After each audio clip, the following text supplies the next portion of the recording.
தலைவார் நடக்கும்போது விஜய் வந்து தனி மனிதன். இன்றைக்கி அவர் பின்னால் வந்து கோடிக்கணக்கான இளைஞர்கள் இருக்காங்க. அப்படி ஒரு செயலை யாரும் செய்ய மாட்டாங்கன்னு நான் உறுதியாக நம்புகிறேன். ஆனால் இது வந்து ஒரு பெரிய ஒரு பதட்டத்தை ஏற்படுத்துது. இப்போ ஒரு தயாரிப்பாளர் பெரிய தொகையை கொண்டு வந்து இங்கே போடுறாரு. அவர் அந்த குறிப்பிட்ட நாளில் ரிலீஸ் பண்ணலைன்னா மிகப்பெரிய லாஸுக்கு ஆளாகுவார்.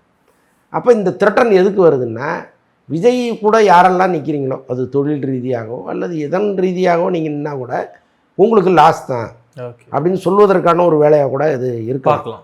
ஆமாம், இப்போவே பாருங்கள், டெல்லியிலேருந்து இப்போ நம்ம நண்பர் ஒருத்தர் ஃபோன் பண்ணார், அங்கே மீடியாவில் இருக்கார். சரி, இங்கே முழுக்க பரவுகிற செய்தி வந்து ஜனநாயகன் ரிலீஸே தள்ளி போகுதுங்கிறது தான் இங்கே செய்தியாக இருக்குது.